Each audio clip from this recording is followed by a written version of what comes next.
Today, the latest weapons, coupled with the fighting skill of the American soldier, stand ready, on the alert all over the world to defend this country, you, the American people, against aggression. This is The Big Picture, an official television report to the nation from the United States Army. Now, to show you part of the big picture, here is Sergeant Stuart Queen. This is one of the laboratories within the Research and Development Laboratory at the Army Engineer Center, Fort Belvoir, Virginia. It is from Fort Belvoir that many of our celebrated military leaders in American history have come.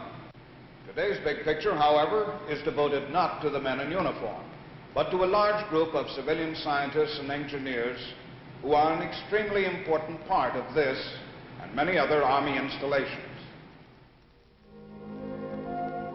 This is one of the most important young men in America. His name is Wendell L. Keyes. He lives in Alexandria, Virginia. Mr. Keyes is an engineer, a civilian engineer employed by the Army. As an engineer, he belongs to one of the most desperately sought-after professions in the United States. For there is, in this country, a steadily increasing shortage of scientists, technicians, and engineers like this young Virginian. A shortage which must soon be corrected or result in national disaster. Without engineers, no nation can grow. Indeed, in this technological age, no civilized nation can continue to exist without the constant efforts of millions of highly trained, scientifically educated men. This vast land of ours is rich in every conceivable kind of natural resource, a land of endless promise if we know how to use it to develop it.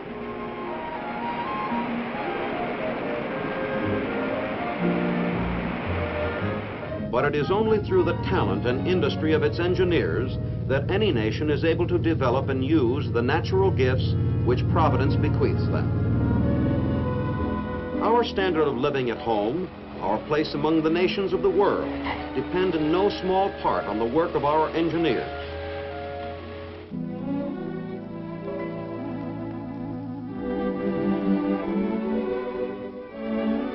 They give us our economic strength, our industrial capacity, and in the competitive world we live in, industrial strength is the basis of all strength. America has no monopoly on engineering talent. Far from it. In the Soviet Union today, new engineers are being trained at an enormous rate, perhaps as much as 3 times as fast as in our own country. For the Russians well realize where lie the springs of power in this technological age. It was Lenin, after all, who said that 1 engineer is worth 50 communists.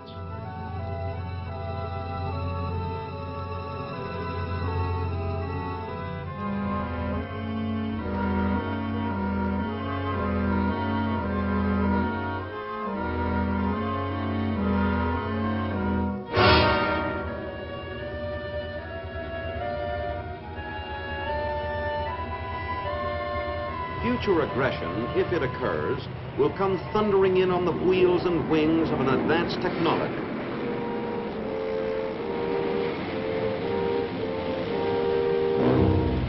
We must keep ourselves continually ready to meet any such military technological challenge. For if we once permit ourselves to fall behind, we may find ourselves engulfed by a force which has no comprehension or sympathy for the things we value most.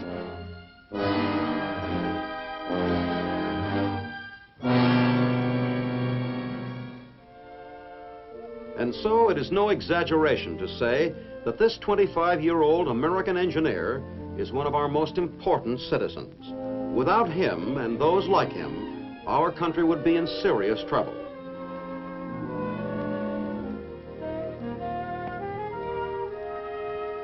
Wendell Keyes lives in Alexandria, Virginia, just across the Potomac River from Washington, D.C., in this modern house which he designed himself.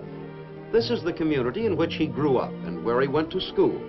Except for a 2-year tour of duty as an officer with the Army Corps of Engineers, he has lived here all his life.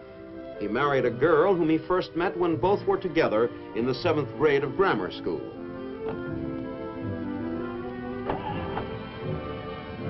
Mr. Keyes is a fortunate man. There is a stability, a continuity to his life, which many have lost in an age when it sometimes seems that all the world is on the move, where parents, children, and grandparents are so often separated by half a continent.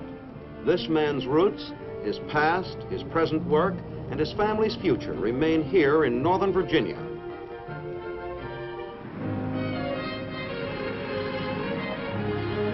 He drives to work 5 days a week, past a large motel which his father and uncle own and manage. It was while watching the construction of this same highway as a boy that Wendell Keyes discovered his calling. He grew up wanting to build highways and bridges. Today, he not only builds bridges, but designs them. They are not, however, to be found along the public highways, for the bridges on which Mr. Keyes works are military bridges.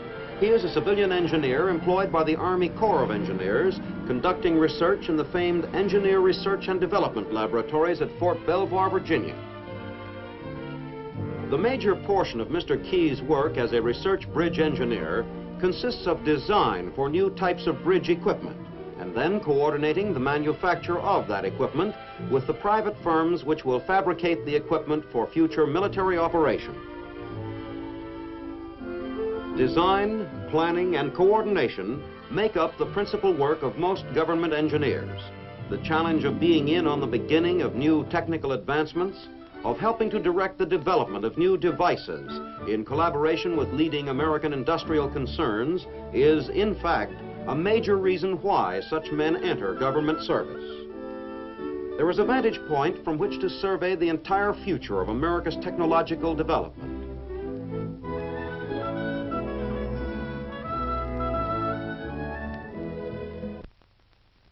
This is one of the laboratories of the Research and Photometrics section of the Engineer Laboratories at Fort Belvoir. The gentleman with me here is Dr. Robert Wiseman, who is chief of the section. Doctor, would you tell us what sort of an experiment is in progress here today?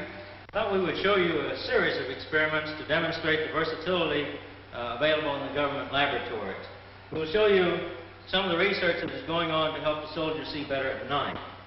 We shall show experiments on light sources, the testing of filters. We shall talk about optical systems and the image tube, which converts the invisible infrared into visible light so that the soldier can see at night. The first experiment that we will demonstrate will be a carbon arc. And this carbon arc has been designed so it will have a long horizontal width. This is necessary for the projection of light in wide angles. The brightness of these carbon arcs can be as high and exceed the brightness of the sun.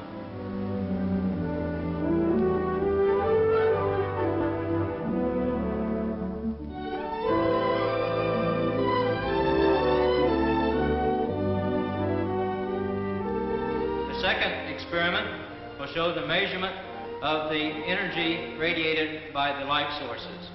This happens to be a mercury capillary lamp, and we are measuring its brightness and seeing how this brightness varies as the voltage is varied on the lamp.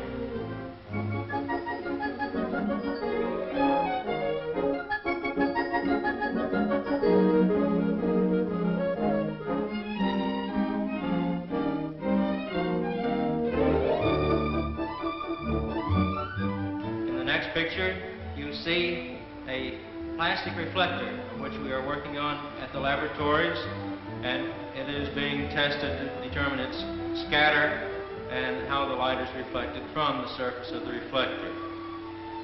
Then we have an infrared filter being tested to see how the energy is transmitted through the filter. How much infrared, how much visible, and what wavelengths of energy are being transmitted. In the final experiment, we will show the image tube being tested. The image tube has its operating voltage. We're putting radiation on the front surface of the image tube. The image tube front surface then converts the invisible infrared into electrons. These electrons are focused similar to the way that light is focused. And these electrons, as they fall onto the phosphor screen, glow the same way that your television tube glows. That was a very interesting demonstration, Dr. Wiseman. How would you describe an experiment of that sort? Is it typical of the sort of work that is being done in the laboratory every day? I would say that this was typical of the activities that take place in these laboratories. We combine the knowledge of many different fields. Even in our own laboratory here, we have combined the knowledge of electrical engineering, illuminating engineering, of physics, chemistry, electronics, and even psychophysiology. We do a certain amount of basic and applied research here in these laboratories and then contract with universities and other private industries for the rest of the work.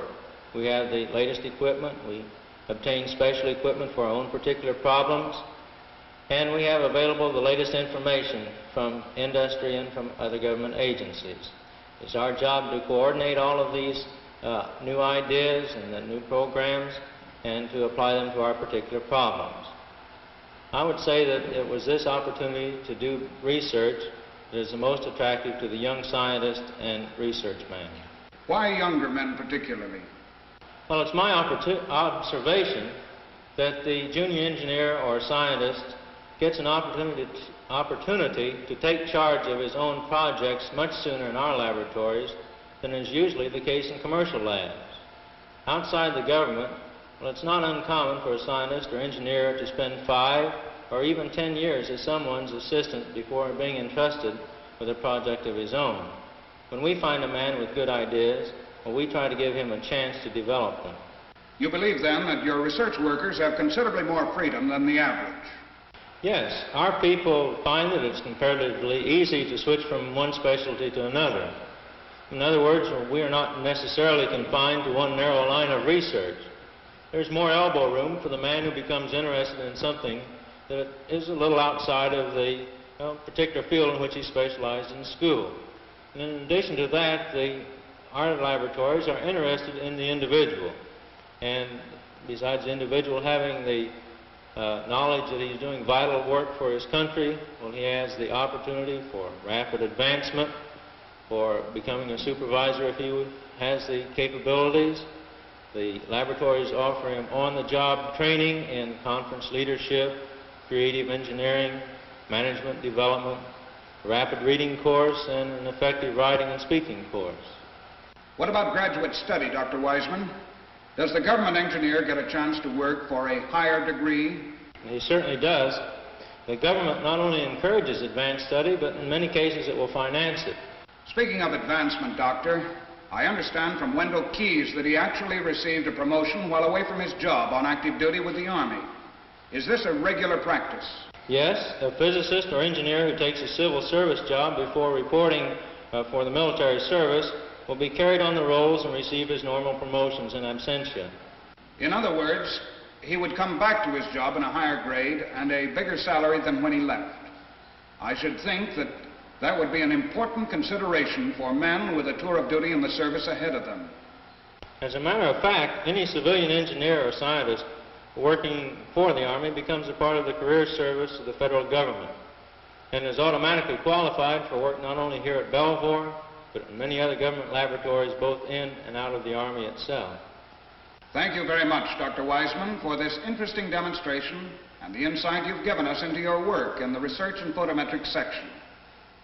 We've been talking with Dr. Robert Wiseman, Chief of the Research and Photometrics section of the Engineer Research and Development Laboratories at Fort Belvoir, Virginia. As Dr. Wiseman has indicated, the Army Engineers are not the only branch of the Army which needs civilian engineers, physicists, or others with scientific training. Here are some other branches where the need and the opportunities are just as great. The Army Signal Corps and its laboratories in northern New Jersey and in other parts of the country is conducting research and development work in problems dealing with heat, light, sound, magnetism, and other phases of the physical sciences. The civilian engineers and scientists of the Signal Corps are at work on projects dealing with radio communications and systems, television and photographic equipment and processes, and a host of other projects which attract worldwide attention.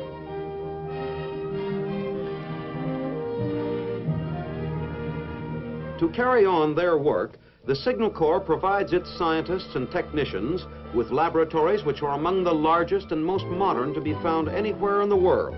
In them are to be found electronic and other testing devices and equipment of every conceivable type.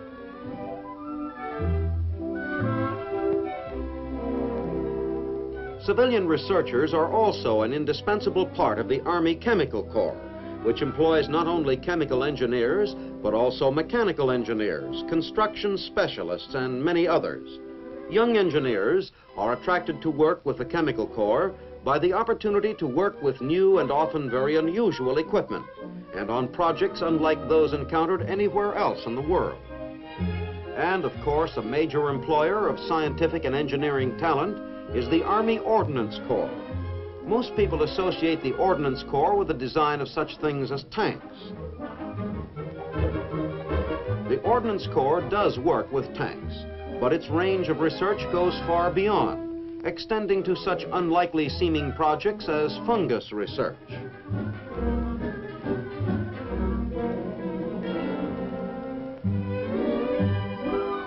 Or the effects of ultraviolet light on new materials. No report on the work of civilian scientists working for the Army could be complete without a view of Army rocket research. This whole new field of engineering was pioneered by Army researchers.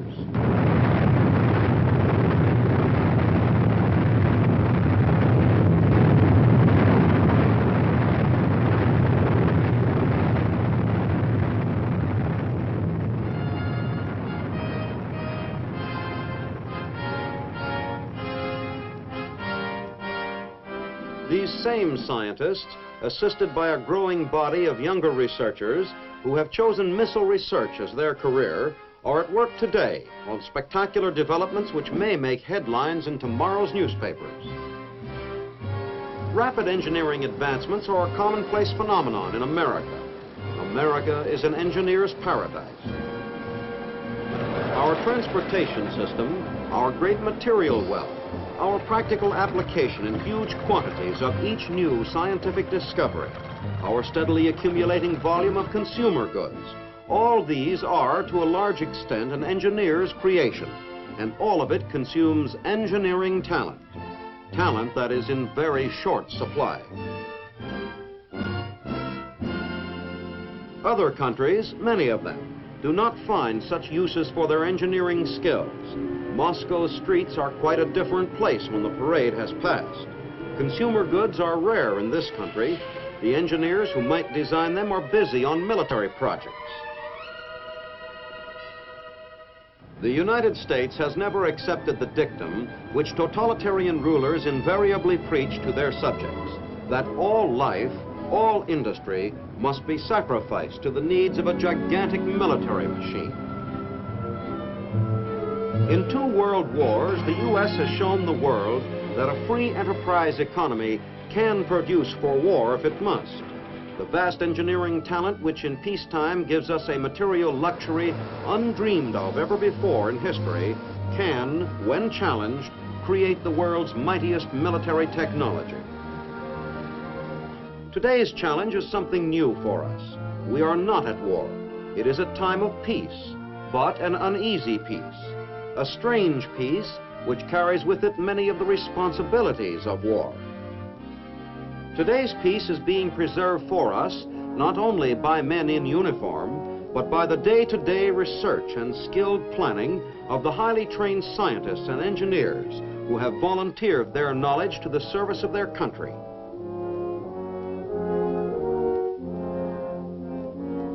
Men like Mr. Wendell Keyes of Alexandria, Virginia, civilian engineer, U.S. Army. There is need for more such men. A grateful nation will not let them serve unrewarded.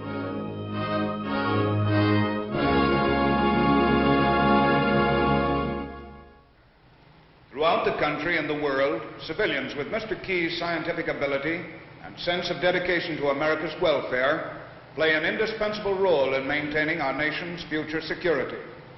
The whole story of these talented civilian specialists is as big as the Army itself. We are happy to have been able to show you a small part of it. Now, however, we must turn to another aspect of that complex organization which is today's Army, one which I think you will find especially interesting. When the United States aircraft carrier Corregidor steamed into Bremerhaven, West Germany recently, a new precedent was established in military history. In place of the usual complement of aircraft carried by the flat top was a unique cargo. For the first time, an entire company of U.S. Army helicopters was being delivered to an overseas base in an operational state.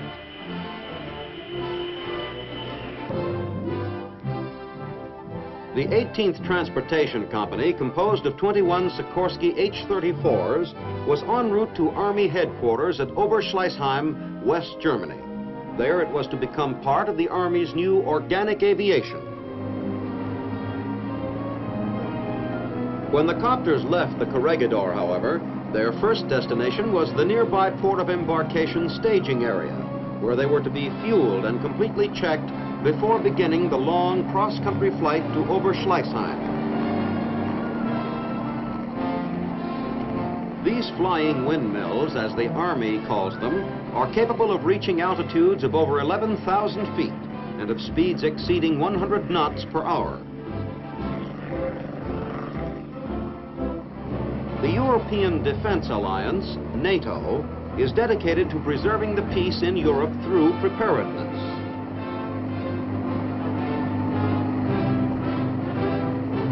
The swift-moving helicopters capable of going anywhere, covering land quickly, and carrying heavy loads are part of a plan to improve the speed and mechanization of the defense organization.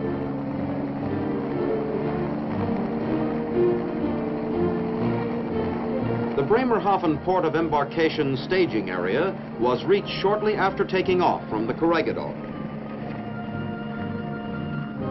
As you can see, even these large copters can land as gracefully and as accurately as their smaller brothers. They are designed for use in a new Army program which calls for a flexible fighting force able to move troops, ammunition, food, and equipment instantly to wherever they are needed. At the staging area, the transportation company was to be briefed for the overland flight that lay ahead. In a few short days, these helicopters were brought almost 4,000 miles, ready to fly, ready to serve. Fueling for the long trip and a painstaking maintenance check was executed by the company's own mechanics.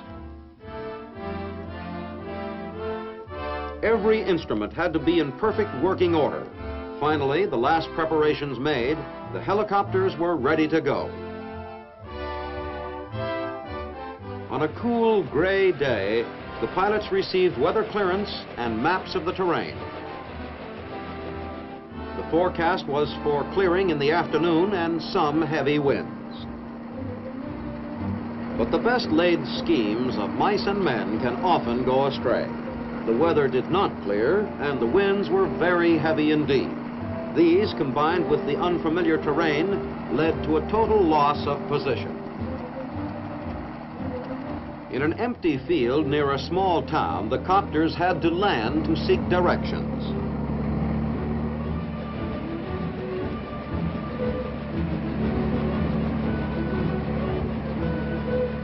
West German civilians, attracted by the unusual spectacle, came to stare and give directions. With the help of several friendly farmers, the pilots were able to locate their position and rechart their course.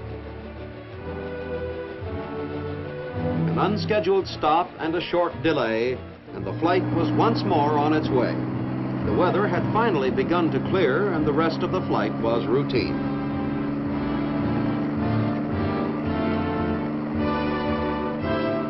Oberschleißheim, the new base of the 18th Transportation Company, a West German home for these 21 helicopters and their crews.